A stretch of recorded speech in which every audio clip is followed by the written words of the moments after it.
Hello students, welcome to my YouTube channel. और आज के वीडियो में हम एक नया टॉपिक लेकर आए हैं, वह है गुणोत्तर श्रेणी यानी ज्योमेट्रिक प्रोग्रेशन। इसके पहले हमने एक श्रेणी और पढ़ाई है, वह क्या है? समांतर श्रेणी। तो समांतर श्रेणी पढ़ चुके हैं और गुणोत्तर श्रेणी। तो पहले क्या है गुणोत्तर श्रेणी, किस तरह की सीरीज को गुणोत्तर श्रेणी कहते हैं यानी गुणोत्तर श्रेणी कहते हैं। समांतर श्रेणी में आपने देखा था कि पहले परिभाषा के तौर पर समझिए। समांतर श्रेणी में क्या था कि जब भी कोई सीरीज रहती थी तो अगला टर्म माइनस पिछला टर्म, अगला टर्म माइनस पिछला टर्म के बीच का अंतर, यानी अगर यह सीरीज है 2 4 6 8, तो क्या होता था? अगला टर्म माइनस पिछला टर्म, फिर अगला टर्म माइनस पिछला टर्म, फिर अगला टर्म माइनस पिछला टर्म के बीच का अंतर जो है समान होता था। 4 - 2 देखिए 2, 6 - 4 2, 8 - 6 2। तो क्या दिख रहा है? इनके बीच का अंतर समान रहता था। तो उस तरह की श्रेणी क्या कहलाती थी? समांतर श्रेणी कहलाती थी। अब गुणोत्तर श्रेणी में क्या होता है कि उनके बीच का अंतर न लेकर उनके बीच का अनुपात, यानी अगला टर्म अपान पिछला टर्म, अगला टर्म अपान पिछला टर्म, अगला पद अपान पिछला पद, और फिर अगले वाले में अगला पद अपान पिछला पद के बीच जो रेशियो आएगा, अनुपात आएगा, वह समान होगा। और अगर समान है तो वह श्रेणी जो है गुणोत्तर श्रेणी कहलाती है। जैसे अगर हम एक सीरीज लिखें ऐसे, क्या है? 4 8 16 64, ये हमने लिखा। कुछ इसमें जो है नंबर 4 8 16 64। अब इधर क्या कह रहे हैं?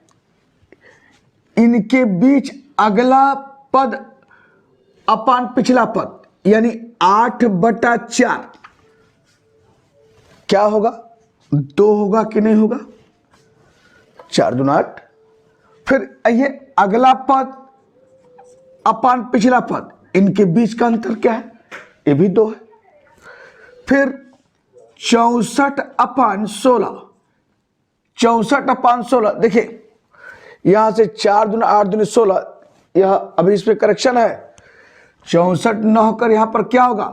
32 होगा, क्योंकि अगर 64 लेंगे तो इनके बीच का अंतर 4 हो जा रहा है। तो मैंने क्या बताया है?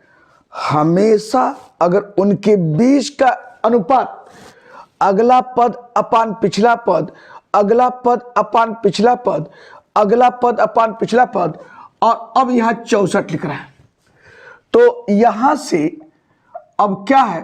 32/16 क्या आएगा? 2 आएगा। फिर यहां से देखिए 64/32, तो 32 दूनी 64। तो देख रहे हैं कि इनके बीच का अनुपात अगला पद अपान पिछला पद, अगला पद अपान पिछला पद, अगला पद अपान पिछला पद, अगला पद अपान पिछला पद, सबका अनुपात क्या है? बराबर है, एक ही है। वह क्या है? 2 है। सब में देखिए 2 दे रहा है। तो अगर उनके बीच का अनुपात अगर समान है तो उस श्रेणी को क्या कहते हैं? गुणोत्तर श्रेणी या ज्योमेट्रिक प्रोग्रेशन। वहां पर उनके बीच के अंतर को आप सार्वंतर बोलते थे, डी से डिनोट करते थे। अब इनके बीच के अंतर को सार्वानुपात, सार्वानुपात यानी अगर कहा जाए अंग्रेजी में तो कॉमन रेशियो, कॉमन रेशियो बोलते हैं। तो उनके बीच के अनुपात को क्या बोलते हैं? Common ratio. तो ये 2 क्या है? कॉमन रेशियो है इस सीरीज का।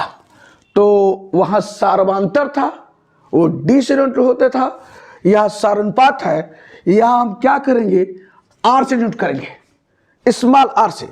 तो कॉमन रेशियो को हम लोग गुणोत्तर श्रेणी में स्मॉल आर से डिनोट करते हैं, और प्रथम पद वहां भी ए से डिनोट करते थे, और यहां भी क्या है, प्रथम पद को हम लोग जो है ए से डिनोट करते हैं, वहां भी ए से, यहां भी ए से। तो गुणोत्तर श्रेणी क्या होता है, हमने बताया कि उस श्रेणी को गुणोत्तर श्रेणी कहते हैं जिसमें उनके बीच का यानी अगला पद और पिछले पद का अनुपात जो है अगर समान हो तो वह श्रेणी जो है गुणोत्तर श्रेणी कहलाती है। और उसको जो है अनुपात जो कहते हैं कॉमन रेशियो, उस अनुपात को क्या बोलते हैं, कॉमन रेशियो यानी सार्वनुपात, उसको आर से डिनोट करते हैं, अब प्रथम पद को हम ए से डिनोट करते हैं। तो अगर हम एक सीरीज अगर लिखें कि गुणोत्तर श्रेणी में है तो इस तरीके से आपका क्या है, ए आर और ए आर स्क्वायर हम लिख लें। यहां पर अगर कोई श्रेणी ऐसे है A R square, A R cube and so on, यह देखिए तो यहां पर पहला पद ए है कि नहीं है, पहले देखिए क्या ये गुणोत्तर श्रेणी में है कि नहीं। प्रथम पद यानी यहां पर क्या है आपका ए, और कॉमन रेशियो सार्वनुपात यानी आर आपका क्या है, ए आर अपान ए, और ए से कटेगा क्या है, आर। देखिए इनके बीच, फिर इनके बीच का अनुपात लीजिए, यह क्या हो जाएगा, A R square upon A R, फिर ए से कटेगा आर से आर, फिर देखिए आर आ गया, फिर इनके बीच का अंतर लीजिए, A R cube upon A R square, और फिर काटिए आर से आर क्यूब से आर। तो देख क्या रहा है, सबके बीच का अनुपात क्या है, आर है। तो कैसी श्रेणी हुई, ये आपकी क्या है, गुणोत्तर श्रेणी है। तो सबके बीच का अंतर दिख रहा है, आर है, तो ये कैसी श्रेणी हुई, गुणोत्तर श्रेणी हुई। तो यह जो है आपको पहले बताया क्या होता है गुणोत्तर श्रेणी, और अब जो है गुणोत्तर श्रेणी का सामान्य पद यानी जनरल टर्म क्या होता है उसे निकाल लिया जाए। तो जनरल टर्म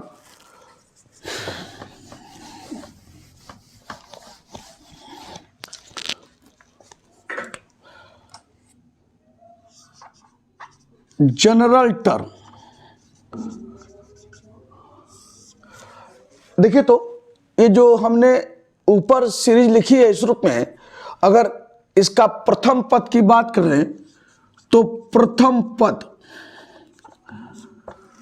आपका ए है ना, ये देखिए तो प्रथम पद बराबर क्या है आपका ए, और प्रथम पद को अगर हम मान लिया T1 से डिनोट करें स्मॉल टी या कैपिटल टी, तो मान लिया स्मॉल टी है, टी ले लिया, T1 बराबर ए है आपके इस रूप में। हम अगर इस रूप में एक काम करना लिखना चाहें तो यह ए है, और देखिए मुझे एक क्रम के आधार पर मुझे जनरल टर्म यानी एनवा टर्म हमको निकालना है।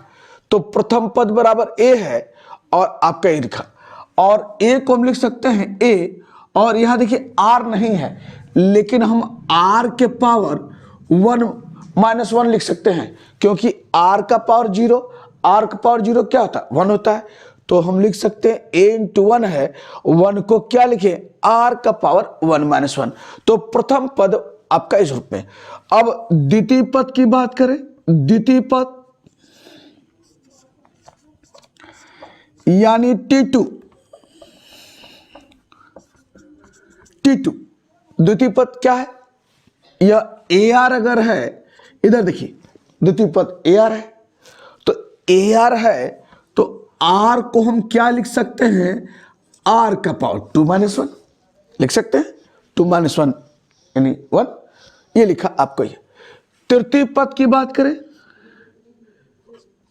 तृतीय पद यानी क्या है T3 यानी यह क्या है AR²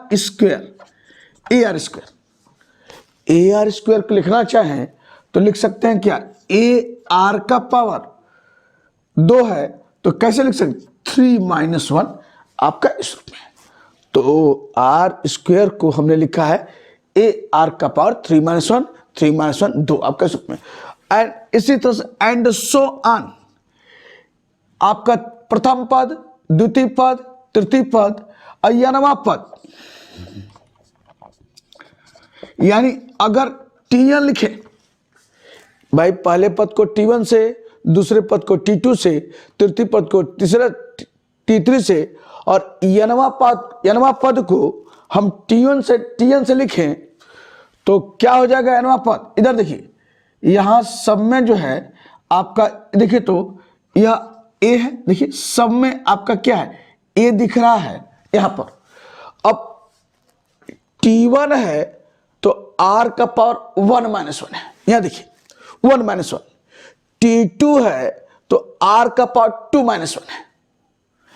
T3 है तो A R का पावर 3 - 1 है। T4 अगर होगा तो A R का पावर 4 - 1 होगा।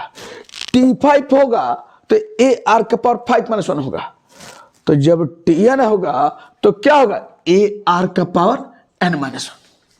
यही आपका जो है nवां पद है, Tn बराबर A R का पावर n - 1। ये देखिए, तो यही जनरल टर्म है गुणोत्तर श्रेणी का, वह क्या है, A R का पावर n - 1, जहां A जो है आपका क्या है, प्रथम पद है, R जो है कॉमन रेशियो सारानुपात है, और n क्या है आपका जो है नंबर ऑफ टर्म्स n है, और आपका Tn आपका इस रूप में।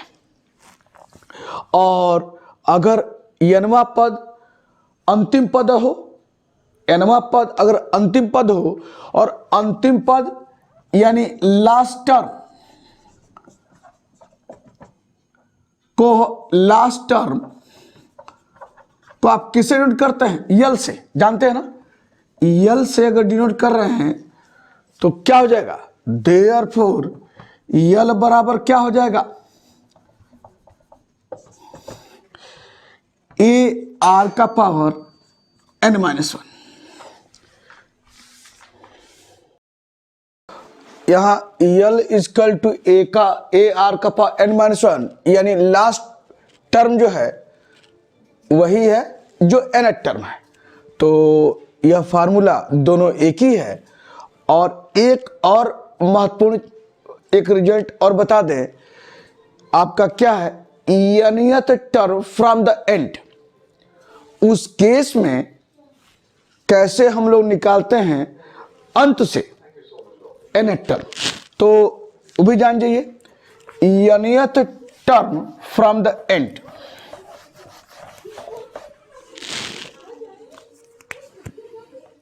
नोट करके बता दें, the nth term of GP यानी गुणोत्तर श्रेणी का फ्रॉम द एंड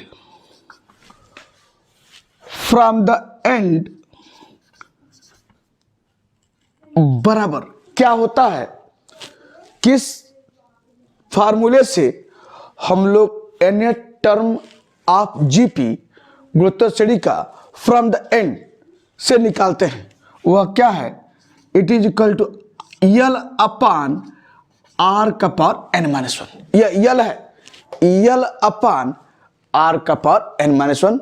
इस रिजल्ट से, इस फार्मूले से हम लोग क्या निकालते हैं, nth term of GP from the and. तो nth टर्म क्या होता है, यानी Tn ए आर का पावर n - 1। अगर वह nth टर्म लास्ट टर्म है जिसे हम यल से डिनोट करते हैं, तो यल बराबर वही आपका nth टर्म ए आर का पावर n - 1। और एक और रिजल्ट बताया, nth term from the end by this result. तो कई फार्मूले डिस्कस किए गए और चलते हैं कुछ क्वेश्चन इस पर। तो स्टार्ट करते हैं क्वेश्चन नंबर 1 से।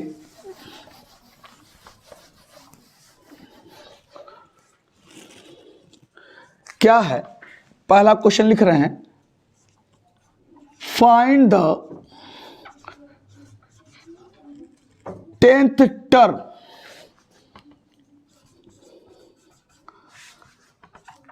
ऑफ द सीक्वेंस,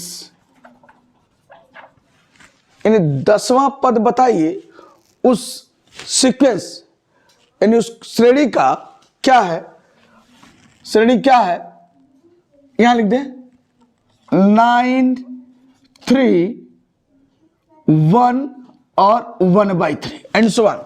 9 3 1 1/3 इस एक सीक्वेंस दिया है, एक क्रम दिया है इस रूप में 9 3 1/3 1 1/3 एंड सो ऑन। अब कह रहा है इस सीक्वेंस जो दिया है उसका 10वां पद बताइए क्या होगा। तो पहले जो सीक्वेंस से श्रेणी दी गई है उसे लिख लीजिए। कैसे लगाएंगे, गिवन दिया है क्या है, 9 है, 3 है, 1 है, 1/3 एंड सो ऑन। अब ये देखना है कि श्रेणी किस में है, यह लिखकर नहीं आपको बताया जाएगा कि यह समांतर श्रेणी में है कि गुणोत्तर श्रेणी में है। यह आप चेक करेंगे कि ये जो सीक्वेंस है या श्रेणी है किस में है। साफ साफ दिख रहा है ये तो समांतर श्रेणी में नहीं है, क्योंकि इनके बीच का अंतर वही होना चाहिए जो इनके बीच का अंतर हो, उनके बीच का अंतर ये होना चाहिए जो इनके बीच का हो। तो अंतर तो साफ साफ अलग दिख रहा है। यहाँ इनके बीच का अंतर 3 - 9 -6 हो गया, 1 - 3 -2 हो गया। तो इनके बीच का अंतर समान नहीं है, तो ये तय हो गया कि ये जो क्रम है, ये श्रेणी है, वह समांतर श्रेणी नहीं है। अब देखते हैं गुणोत्तर में क्या है। गुणोत्तर में क्या करते हैं, सार्वनुपात, कॉमन रेशियो।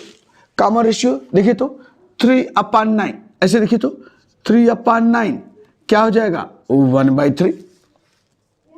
फिर देखिए तो फिर अगला टर्म अपान पिछला टर्म, अगला टर्म क्या है 1 और पिछला टर्म क्या है 3। देखिए ये भी आपका 1/3 मिल रहा है, यहां से ये भी आपका 1/3 मिल रहा है। और फिर देखिए यहां भी क्या है, अगला टर्म अपान पिछला टर्म बराबर क्या है 1/3 आपके। तो सब में देखिए सबका अनुपात, यानी अगला टर्म अपान पिछला टर्म, सबका अनुपात देखिए एक है कि नहीं है। 1/3 यहां पर भी है, 1/3 यहां पर भी है, 1/3 यहां पर भी है। यानी अगर उनके बीच का अनुपात यानी सार्वनुपात अगर समान है तो श्रेणी जानते हैं वो गुणोत्तर श्रेणी कहलाती है। तो यहां पर साफ साफ दिख रहा है कि जो ये सीक्वेंस ये श्रेणी है वो गुणोत्तर श्रेणी है। तो गुणोत्तर श्रेणी के लिए पहला इसका प्रथम पद, चूंकि हमको 10वां पद निकालना है तो पहले nवां पद आप जानते हैं उसको आप लिख लीजिए, उसमें बाकी जो भी मान चाहिए रख दीजिए तो आपका 10वां पद निकल जाएगा। तो यह आपको दिखाया पहले कैसे कि ये जो श्रेणी जो है क्या है गुणोत्तर श्रेणी है। अब यहां से अब आप क्या क्या चाहिए, प्रथम पद हियर, फर्स्ट टर्म यानी पहला पद। देखिए मैं इंग्लिश में लिख रहा हूं, हिंदी बोल रहा हूं, तो दोनों आप सब दोनों जो है लैंग्वेज को आसानी से आप समझ सकते हैं। फर्स्ट टर्म यानी पहला पद क्या है, यानी अगर आप इसको हम लिखना चाहें हिंदी में प्रथम पद क्या है, देखिए क्या इसको किससे आप डिवाइड करते हैं, ए से। ए बराबर कितना है 9 आपका यहां पर। और क्या कहते हैं सार्वनुपात, कॉमन रेशियो, यानी इसको कॉमन रेशियो, कॉमन रेशियो यानी हिंदी में कहें तो सार्वनुपात। इसको किससे डिवाइड करते हैं, स्मॉल आर से। वो कितना है यह अपान यह, किसी का लीजिए एक ही आएगा। तो आर बराबर क्या हो जाएगा 1/3, 3 1 जा 1, 3 3 जा 9, तो आर इक्वल टू 1/3। तो ए आपका 9 है, आर आपका 1/3 है। और कह रहा है 10वां पद बताइए, यानी यन कितना यहां पर है, यन बराबर आपका क्या दिया है 10 आपका यहां पर दिया है। तो कह रहा है कि 10वां पद यानी T10 क्या होगा ये बताइए। T10 यहां थोड़ा सा और साफ साफ दूर लिख दे, T10 क्या होगा यह हमको बताइए। ये सारी चीजें आपके सामने एविडेंस है। तो मैंने बताया है ना कि यनवा पद आप जानते हैं, सिंस वी नो दैट, या हम जानते हैं we know that Tn is equal to A R का पावर n-1, आप जानते हैं। अब निकालना क्या है, 10वां पद। तो इसमें क्या कीजिए, n के स्थान पर क्या पुट कर दिया, 10 पुट करिए। तो देयरफॉर T10 यानी n के स्थान पर 10। और यहां देखिए a क्या है, a निकाले हैं, a आपका 9 है, ये हमने लिखा 9 आपका यहां पर। r क्या है 1/3, ये लिखा 1/3 आपका यहां पर। और n आप क्या है 10 है, 10 माइनस 9 आप ये लिखा। तो 9 1/3 और 10 माइनस 9 आपका इस रूप में। और यहां से मैं ऊपर लिख रहा हूं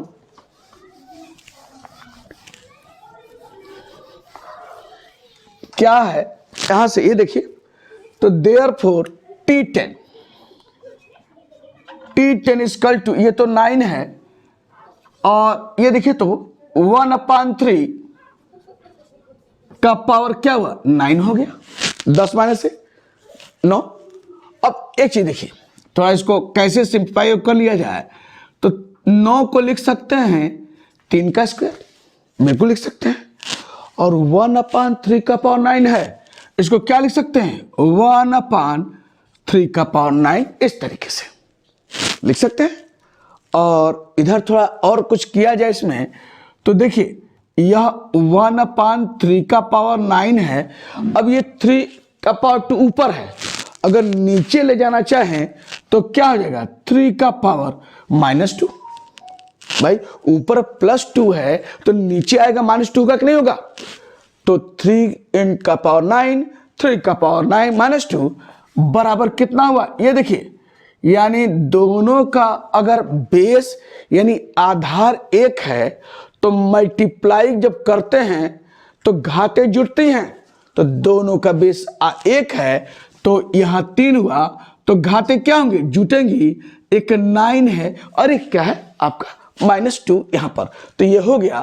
तो देयरफॉर T10 यानी 10वां पद क्या हो जाएगा 1/9 में से 2 गया, कितना हुआ 7, 3 का पावर 7, यही 10वां पद है उस सीक्वेंस का। तो जरूरी नहीं कि आप 3 के पावर 7 को मान रखिए, इतना आपने लिख दिया है तो आपका कंप्लीट आंसर इस ढंग से। तो एक क्वेश्चन आपके सामने। अब आइए अगला क्वेश्चन।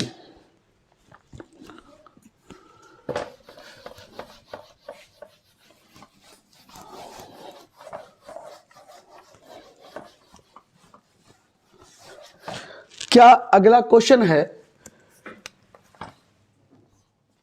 विच टर्म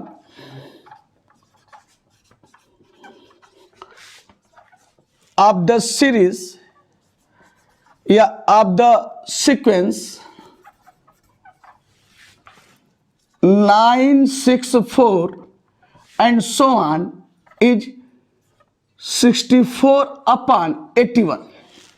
यह कह रहा है कौन सा पद इस श्रेणी का 64/81 होगा। कौन सा पद, यानी क्या पूछ रहा है, कौन सा पद पूछ क्या रहा है, n का मान पूछ रहा है। यानी वह पद बताइए कि उस श्रेणी का वह क्या हो 64/81 है, और कौन सा पद होगा जो 64/81 होगा। तो कैसे हम लोग इसको आगे बढ़ाएंगे, पहले जो सीक्वेंस दिया है उसको लिख लीजिए। गिवन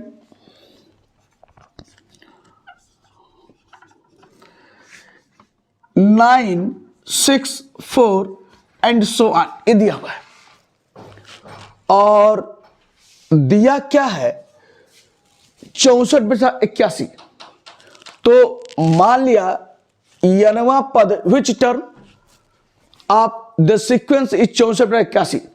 तो यानी अगर यह मान लें आपका जो 64/81 है आपका कौन सा है nवां पद है, यानी लास्ट टर्म कह सकते हैं, nवां टर्म कह सकते हैं, nth टर्म वो क्या है 64/81। तो गिवन यानी क्या आपका ये तो सीरीज है, Tn बराबर क्या दिया है 64/81। चाहे टीएन कहिए चाहे यल कीजिए, यानी लास्ट टर्म टीएन बराबर 64/81 आपने लिखा।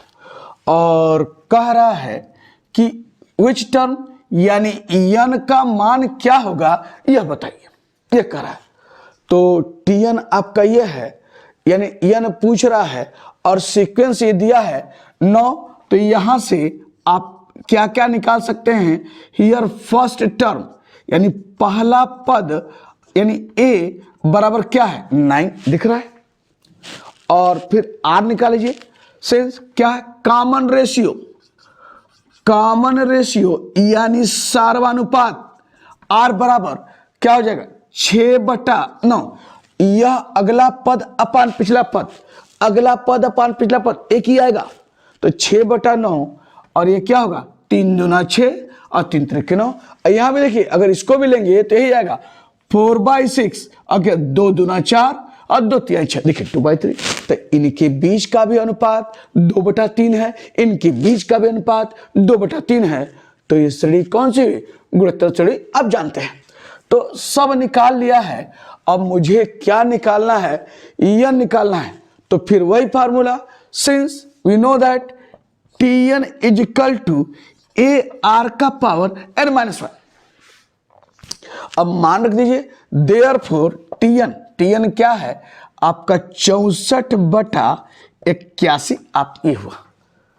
ए आपका क्या है 9 आपका ये हुआ। आर आपका क्या है 2/3 और यह है क्या n-1। ठीक है ना, आपका ए 9 है, आर 2/3 है और यन मुझे पता नहीं है, तो यन की जगह यन रखें, n-1 आपके सूत्र में। अब इधर देखते हैं,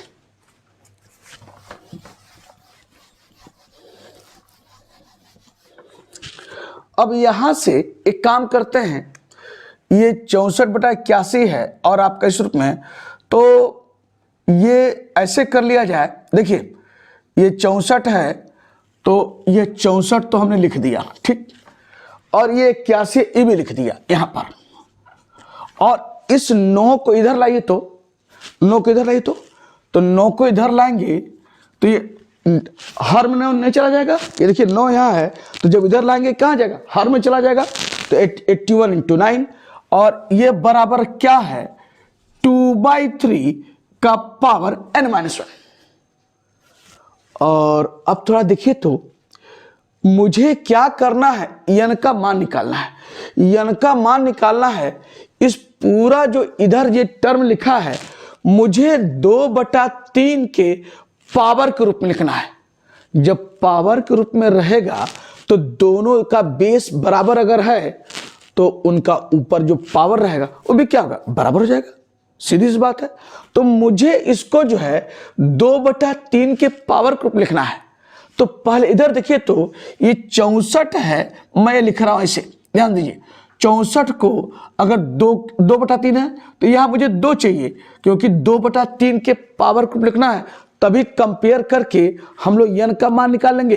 तो यहां 64 को देखिए 2 दूना 4, 4 दूना 8, 8 दूनी 16, 16 दूनी 32 और 32 दूनी 64, यानी 6 बार, यानी क्या है 2 का पावर 6। ये देखिए 2 का पावर 6 आपका बना यहां पर, यानी 2 का पावर 6 कितना हुआ आपका 64। गिन लीजिए 2 दूना 4, 4 दूना 8, दूनी 16, दूनी 32, दूनी 64। और यहां ये तो भैया जी ये 81 को क्या लिख सकते हैं, 3 के पावर में 3 है तो 3 का पावर क्या हुआ 4 हो जाएगा। 3 त्रिक 9, 9 त्रिक 27, 27 81, और 9 है तो 9 को क्या लिख सकते हैं 3 का स्क्वायर लिख सकते हैं। और यह आपका क्या है 2/3 का पावर n-1। अब यहां से अब इधर देखिए, अब हम लोग इसको अगर लिखना चाहें तो क्या लिखेंगे, यह क्योंकि 2/3 का पावर लिखना है तो ये तो 2 हो गया, ये बात ठीक है। अपान एक लाइन और लिखिए, ये 3 का पावर है 4, 3 का पावर 2 है, तो दोनों का आधार 1 है, तो मल्टीप्लाई करेंगे तो घाते जुटती है, पता है ना। तो यह क्या होगा 4 धन 2 कितना हुआ 6 आपका यह हुआ। और यह बराबर क्या है 2/3 का पावर n-1। अब इसको लिख सकते हैं क्या, देयरफॉर 2/3 अब पूरे का पावर क्या हो गया 6 हो जाएगा। ये देखिए 2/3 अब पूरे का पावर 6 लिखा और यह क्या है 2/3 का पावर n-1। अब देखिए इधर भी 2/3 का पावर, इधर भी 2/3 का पावर, देखिए दोनों का बेस बराबर है और बेस एक ही है तो घाते भी कंपेयर कर सकते हैं। जब यह बराबर यह है और ये 2/3 का पावर 6 है 2/3 का, तो अगर कंपेयर दोनों बराबर हैं तो जब बराबर हैं तो यह बराबर यह होगा कि नहीं होगा। तो देयरफॉर क्या लेंगे कंपेयर करेंगे तो 6 बराबर क्या हो जाएगा n-1, यानी यह बराबर है तो जब बराबर है तो यहां भी 2/3 यहां भी 2/3 तो यह बराबर यह होगा कि नहीं होगा। तो 6 बराबर क्या हुआ n-1। तो देयरफॉर यहां से n का मान निकालना चाहें तो क्या हो जाएगा 6 1 को -1 उधर लाइए +1 हो जाएगा। तो देयरफॉर क्या है n = 7, यही आपका जो आंसर है। तो विच टर्म यानी कौन सा पद यानी जो होगा इस सीक्वेंस का 64/81 होगा, यानी क्या निकाले वो 7वां पद होगा जो इस सीक्वेंस का वह 64/81 होगा। आपने इस ढंग से निकाला है। तो क्वेश्चन इस रूप में पूछे जाते हैं और कई रूप में।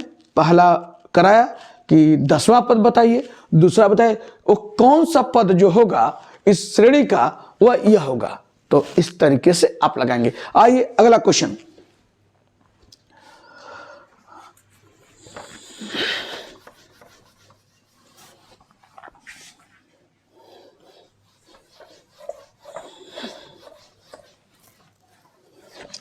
अगला क्वेश्चन क्या है,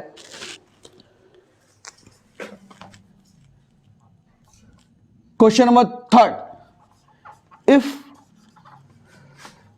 the second term and fifth term, second term and fifth term of a GP are क्या क्या दिया है 24 and 81. If the second term and fifth term of a GP are 24 and 81 respectively,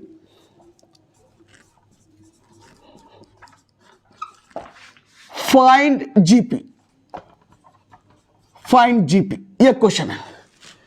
GP मतलब बताइए वो geometric series क्या होगी ये बताइए। कह रहा है सेकेंड टर्म और फिफ्थ टर्म जीपी क्या दिया है 24 और 81 और कह रहा है कि बताइए जो है वो ज्योमेट्रिक सीरीज क्या होगी ये पूछ रहा आपसे। तो पहला काम क्या कीजिए, मान लिया जो ज्योमेट्रिक सीरीज की बात आ रही है पहला पद हमने ए मान ले, कॉमन रेशियो आर मान ले। तो यहां पर ऐसे शुरुआत करते हैं, let first term equal to a और कॉमन रेशियो यानी सार्वनुपात common ratio equal to R. First term equal to a, common ratio equal to R. Therefore क्या कह रहे हैं आपका जो है कह रहा है अब क्या क्या दिया है, गिवन सेकेंड टर्म यानी T2, ये देखिए T2 कितना दिया है 24 आपका यहां पर, एंड फिर क्या दिया है फिफ्थ टर्म, देखिए फिफ्थ टर्म क्या दिया है 81 यानी T5 दिया है क्या आपका 81 आपका इस रूप में दिया हुआ। तो सेकेंड टर्म लिखना है तो आप जानते हैं कि Tn बराबर क्या होता है ए आर का पावर n-1।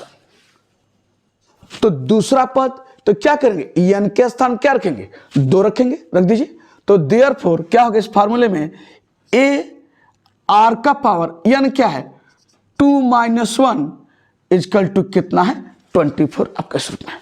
तो जब n वां पद यह है तो दूसरा पद तो n के स्थान पर 2 रखेंगे यहां पर।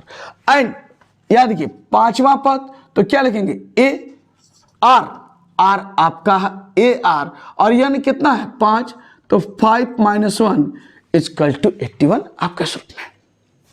अब यहां से ये देखिए तो देयरफॉर R2 - 1 AR 1 बचा = 24, इक्वेशन नंबर 1 मान लिया, ये समीकरण 1 है। और यहां से इसको जो एंड ए आर का पावर क्या होगा 4, 5 - 1 4, यह कितना है 81 आपका यहां पर इस रूप में, और इसे मान लीजिए इक्वेशन नंबर 2। अब हमको जो है ज्योमेट्रिक सीरीज प्राप्त करनी है, तो ज्योमेट्रिक सीरीज निकालने के लिए आपको 2 की जरूरत पड़ेगी। किसकी किसकी? प्रथम पद यानी ए की, और सार्वधातुक यानी कॉमन रेशियो आर की। तो 2 चीज चाहिए। अगर 2 चीजें प्राप्त हो जाएं तो आप श्रेणी जमा गुणोत्तर श्रेणी आप निकाल लेंगे कि कौन सी वह गुणोत्तर श्रेणी होगी। तो यहां ए आर बराबर 24 है, ए आर का पावर 4 81 है। 2 आपने समीकरण यहां बनाया है, इनके समीकरण से हम लोग निकालते हैं ए और आर का मान।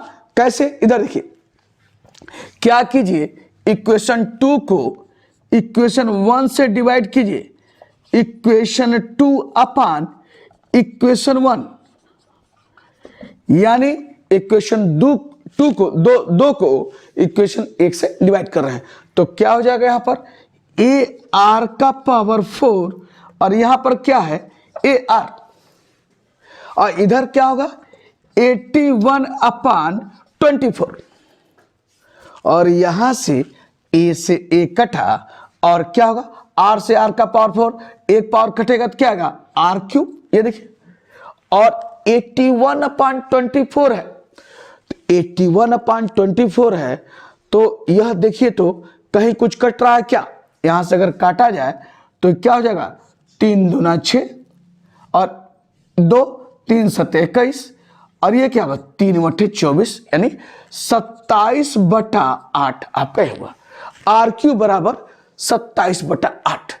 अब यहां से अगर बात करें आपका आ गया है, तो दिस इम्प्लाइज आर बराबर, यानी ऐसे लिखें आर क्यू बराबर 27/8 है। तो यह बताइए कि किसी किसी का क्यूब है, यानी 27 किसका क्यूब है 3 का है, 8 किसका क्यूब है 2 का है, जानते हैं। तो 3/2 का पावर 3 होगा कि नहीं होगा भाई? 3 का क्यूब 27 और 2 का क्यूब 8 आपका हुआ। तो आर क्यूब बराबर 3/2 का पावर 3 है। तो देयरफॉर आर बराबर, यहां से जब आर लेंगे तो क्या हो जाएगा, एक क्यूब है ना, तो देयरफॉर आर बराबर कितना हो जाएगा 3/2 आपका इस रूप में दिख रहा है ना। तो जैसे क्या होता है 2 का जैसे आप लिखा x का क्यूब इक्वल टू 8, ये देखिए, तो 8 को आप क्या लिख सकते हैं 2 का क्यूब लिख सकते हैं। तो देयरफॉर x बराबर क्या निकालते हैं आपका 2 इस रूप में। तो उसी तरीके से आर क्यूब है और 27/8 है, तो 3/2 का पावर 3 क्यूब, और देयरफॉर आर बराबर क्या होगा 3/2, यानी आपने क्या निकाला है कॉमन रेशियो निकाल लिया है। आर का मान निकल गया है। अब मुझे जो है ए का मान निकालना है। तो ए का मान निकालने के लिए क्या कीजिए, इन दोनों में से कोई इक्वेशन में आर का मान रखकर ए का मान निकाल लीजिए। तो चलते हैं, यहां से इक्वेशन में रखिए आर का मान। तो फ्रॉम इक्वेशन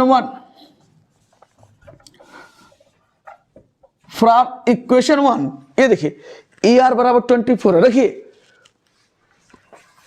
ए आर कितना है, रखिए हमारा 3/2, ये लिखा 3/2, और यह क्या है 24। मैंने कहा है ना पर्पज मुझे क्या है ए और आर का मान निकालना है। आर का मान निकल गया है और ए का मान हम निकाल रहे हैं। तो ए और आर रखे हैं 3/2 24। अब यहां से चाहें तो काट दीजिए 24 को, तो 3/24, और यह 1/2 इधर भेजिए तो ए बराबर कितना हुआ 2 × 8। तो देयरफॉर ए बराबर कितना आया 16 आपका यहां पर। तो ए भी मिल गया आपको, आर भी मिल गया। अब देयरफॉर द ज्योमेट्रिक सीरीज क्या लिखेंगे, इधर देखिए, देयरफॉर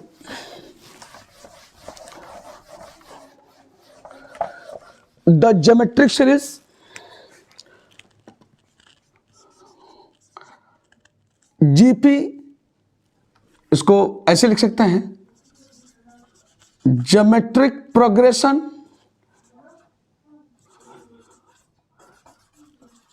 दैट इज जीपीआर। गुणोत्तर श्रेणी क्या है, क्या बताएं? ए, पहले पहला टर्म लिखिए, ये आपका 16 है, फिर ए इंटू आर, यानी 16 में 3/2 का क्या करेंगे? मल्टीप्लाई करेंगे। बता रहे ए इंटू आर। आपको एक सीरीज शुरू बताए हैं, क्या होता है? A R square, A R cube and so on. यही ना जब गुणोत्तर श्रेणी है, यानी ज्योमेट्रिक सीरीज। तो यहीं से हम लोग लिखना चाहें आर, तो पहला क्या है? ए हम यहां लिख रहे हैं, आपका क्या है? 16 यहां पर, और ए आर 16 है, आर कितना है? 3/2, तो ये काटिए तो 2 × 8 = 16 और 8 × 3 = 24, आपका ये हो गया। और फिर क्या है? ए आर स्क्वायर, तो ए आर स्क्वायर यानी ए आपका है 16 और आर स्क्वायर यानी 3/2 का स्क्वायर, यानी ऐसे 3/2 का स्क्वायर कितना हुआ? 16, 9/4, तो 4 चौक को 16, कितना है? 9 चौक को 36 आपका हुआ। ये देखिए आपका यहां से कटा क्या? 4 चौक को 16 और 9 चौक को 36, आपका ये हुआ इस ढंग से। और ए आर क्यूब अगर एक और दिखाना चाहें, ए आपका क्या है? 16, आर क्यूब 3/2 का क्यूब क्या हो जाएगा? 16 और 3 का क्यूब कितना हुआ? 27 और 2 का क्यूब 8, तो 8 दूनी 16 और 2 × 27, 27 दूनी 54, आपका इस रूप में है। और क्या ले? And so on. यही क्या है? यही आपकी गुणोत्तर श्रेणी है, यानी ज्योमेट्रिक सीरीज, यानी ज्योमेट्रिक प्रोग्रेशन या ज्योमेट्रिक सीरीज, यही आपकी है इस